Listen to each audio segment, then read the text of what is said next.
আসসালামু আলাইকুম, আমি আফিয়া নবী আশান্ত। আমাদের আজকের বিষয় অটিজম শিশুর সার্বিক ব্যবস্থাপনা। আজকে আমাদের সাথে আছে মোহাম্মদ আরিফুর রহমান রিপন, অটিজম গবেষক ও পরামর্শক। চলে যাচ্ছি স্যারের কাছে। স্যার আসসালামু আলাইকুম। জি ওয়ালাইকুম আসসালাম। কেমন আছেন স্যার? জি হ্যাঁ, ভালো আছি।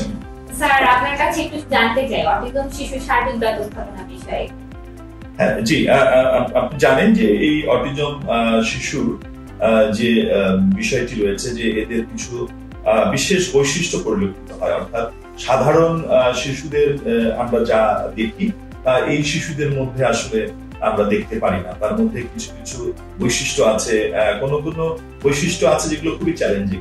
কিছু বৈশিষ্ট্য পাওয়া যায়, সেরকম হচ্ছে ধরেন যে সে হঠাৎ করে সে অ্যাগ্রেসিভ অ্যাটিটিউড করতে পারে।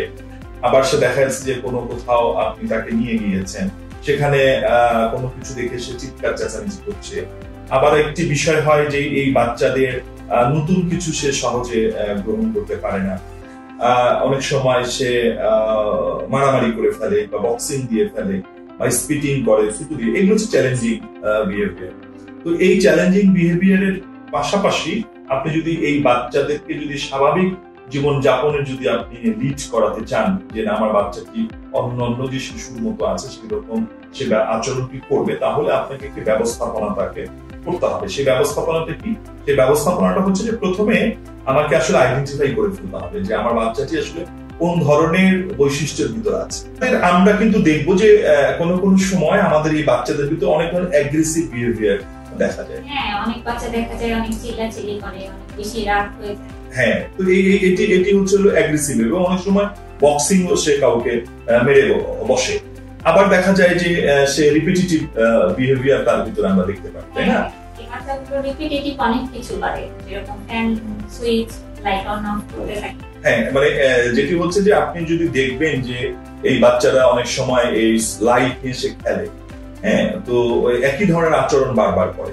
তাহলে এইরকম যদি আপনি আপনার এই বাচ্চাদের ভিতর যদি আচরণটি দেখেন, তাহলে আপনার আসলে কি করতে হবে? আপনাকে যেটা করতে হবে, এই আচরণটি যেন সে না করে, এই আচরণটি যেন তার প্রতিবারে সে না ঘটায়, তাহলে সেটাকে আপনাকে একটা ব্যবস্থাপনার মধ্যে নিয়ে আসবে।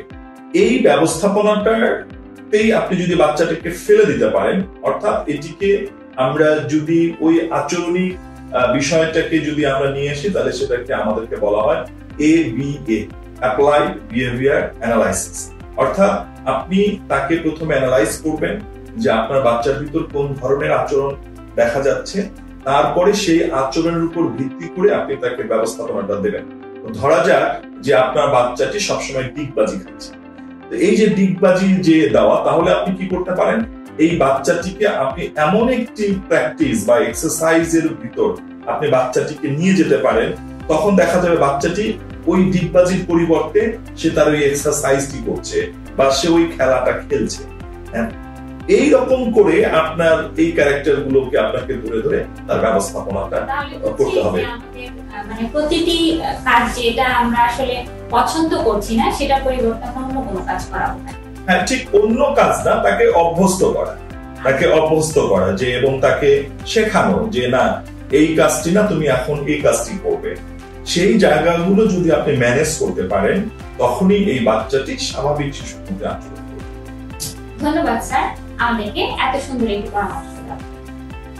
আপনাদেরকেও সবাইকে ধন্যবাদ আমাদের সাথে থাকার জন্য। আবার দেখা হবে নতুন কোনো টপিক। ধন্যবাদ।